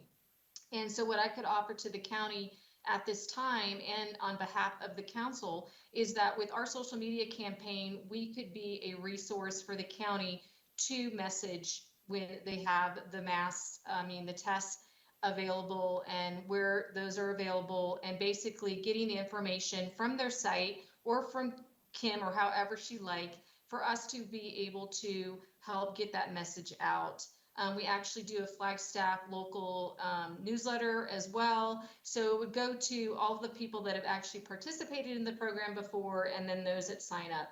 But at any rate, it would go on our Facebook as well. So I think right now we could let the county know that we are happy to offer our Flagstaff local messaging to them, or to message for them or with them. That's one thing that the city could do right now that we would be happy to do once they're ready and they have their plan. And then again, Deputy City Manager Anderson could continue to keep us abreast of what their plans are, and then you could continue to have discussion as council during those COVID updates if you would like to do something more. For instance, and the suggestion that you had made earlier was to have a location at the city hall, whether that is outside or what have you, and you could maybe have that discussion at that point. Hope my rambling made sense. Yes, thank you. I really appreciate the input and how to procedurally move forward with this. That is going to be the most effective and of a partnership in this circumstance. Councilmember Sweet has a comment. Thank you, Mayor. I just wanted to add my support and thank you, Acting City Manager Hanson, for those thoughts, and I'm in full support of your suggestions. Thank you. Thank you, Councilmember Sweet. I think that's the best way to proceed forward. I think this needs to be an ongoing discussion on how we can be the best partners possible in this situation. I just will say that in terms of distributions of COVID tests, I can easily rally the volunteers needed to be able to do it if we were allowed to use city property to do so. So that it is not on the city and its staff, and it's not on the county. I will happily do it myself, as well as rally a lot of people to be able to get these out when the time comes that they are available. So again, really appreciate Director Nussman for you to be here. The knowledge from our Deputy City Manager Anderson, Acting City Manager Hanson. I really appreciate your knowledge in navigating these waters. Just want to do as much as we can to assist in those efforts. So I guess this will be an ongoing discussion with our COVID updates. Again, I'm throwing that out there that I can get the volunteers. It's just a matter of locations that will be the most effective for the county and for us to both keep people safe and to be at a known distribution site that people easily recognize. Before I go to Deputy City Manager, the other thing I wanted to mention is because of how many masks are going out of City Hall. When we discussed this on Tuesday regarding KN95, N95s, etc., we need to make sure we get that supply as quickly as possible. So that way we don't run out and people are showing up at City Hall saying, where are the masks, where are the masks? So in terms of the more immediate things to ensure that we can do, I think that's an important one, and we can bring that up on Tuesday, as mentioned before, for further discussion. Deputy City Manager. Thank you, Mayor DC. There's been a question in the chat about inviting elected officials to the biweekly EOC meeting. So I was hoping that Kim could address that for council. Yes, thank you, Mayor, Council, and Deputy Manager Anderson. Yes, our biweekly COVID updates that we are doing had several months ago those were, and actually even early on, those were available and open to the elected officials to attend. And so we can certainly share that link for those meetings when we hold them. They are, pretty formally run meeting where we give some really succinct updates, go over the numbers, what we're seeing, and many of our other operations that are going on. So we're happy to share that, and then you can all work with your internal processes. If it's appropriate that all of you be on it, make sure you don't have a quorum, whatever your internal processes require, we can absolutely share that, and you're welcome to join. We have other city officials and elected officials from other communities in Coconino County that frequently get on and listen and hear those updates as well. So yes, we would be happy to make sure that Shannon can share that with you, and you can certainly participate in hearing that information and updates as we share it. And I did just want to comment and thank you, Heidi, for the comments about sharing the information, and we will absolutely circle with you when we're ready to push out additional information to the City of Flagstaff residents. So thanks for that. Appreciate it. Thank you so much, Director Musselman. Just making sure I got everything in the chat here from council members who may want to speak up. I will just mention that in that chat box, there's a lot of thank yous to Director Musselman, and we really appreciate on the last minute that you're here to help guide us with your expertise to see how best we can help. So aside from that, thank you. And Councilmember Shimoni, yes, please go ahead. Thank you, Mayor. I'm guessing we're wrapping up our meeting for today shortly, and so I just wanted to offer a closing comment. Mayor, I just went on social media and I saw your post about giving thanks to everyone that reached out, to your family, expressing concern, and then you specifically called out Vice Mayor Daggett, Councilmember Sweet, and McCarthy for their genuine concern, compassion, and understanding. I appreciate you. I know you mentioned that in your opening statement, and again, I'm disappointed by that, assumption that I don't care about your family. I don't understand why you don't feel that compassion from me as well.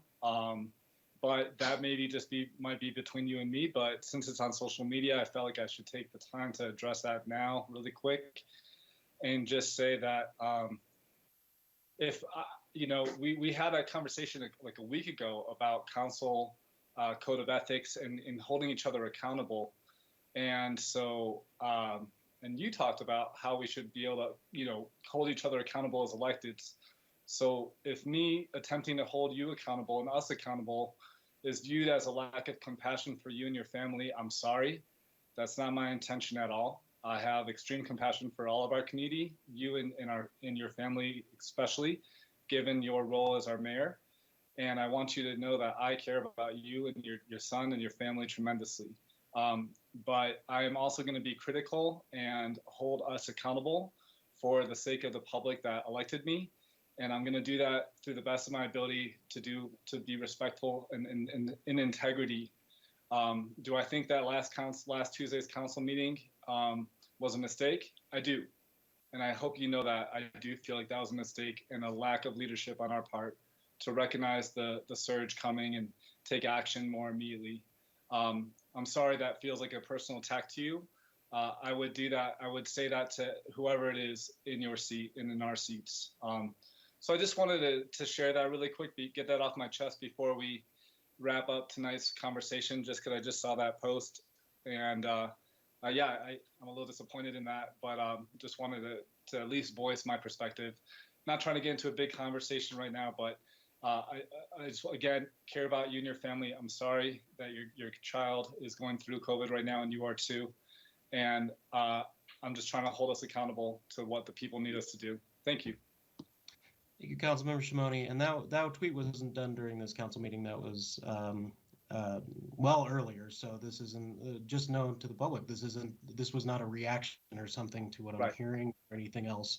And it was a token of thanks. There was not this wasn't directed particularly you, and I really do appreciate your comments, and thank you for your consideration and of my family through this process. And with that, though, I do have, yes, I'm not seeing anything further in our chat box for comments or questions, so I guess this is last call for anything else before we adjourn. I'm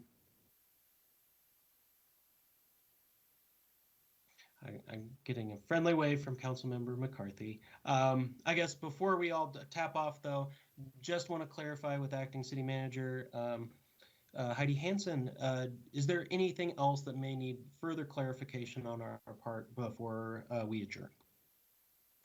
Mayor, thank you very much for asking. I don't believe I need any further clarification.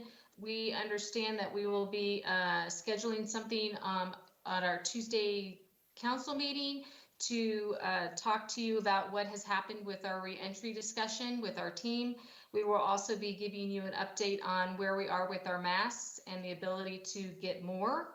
And then as far as the conversation with the county, we will continue to have myself helping with marketing with Kim Musselman, and Shannon Anderson, Deputy Anderson, will continue to be actively on those meetings with the county, and then coming back in her reporting, her COVID reporting, to let you know how the in-home testing is going as well. At that time, you can determine if there is anything else we need to do as a council body. And then I have the other notes that I already went through with you on how you want to do your virtual meetings. Have I forgotten anything? No, that wraps it up. I appreciate your always very thorough note taking and keeping us straight with all of that. So thank you much. And I do see Councilmember Aslan has a comment, and then followed by City Clerk Stacy Salzberg. Yeah, thank you very much, Mayor. I wasn't going to speak again, but Councilmember Shimoni inspired me. I just want you to know, I want to bookend this a little bit. My comments to you and your family were totally genuine, and they were clarifying. And I didn't hear you acknowledge that.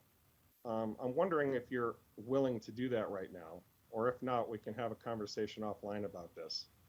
But that mischaracterization hurts, and it's not factual. And I just want you to know that however you respond to this, that I have the deepest respect for you and your family as a frontline family in the COVID battle. And those comments were incredibly genuine, and I just want you to hear them again, because I'm not sure that they were heard. Thank you, Councilmember Aslan. I appreciate it, and I'm happy to discuss further in person, or not in person by any means. I mean, individually is what I meant, and we can discuss further. Happy to do so, but at this point, I think it's time to wrap up the more policy discussion that would be more appropriate for this forum, and we can adjourn. And after we have, yes, City Clerk Salzberg, who wants to jump in here. Thank you, Mayor, and this will just take a moment.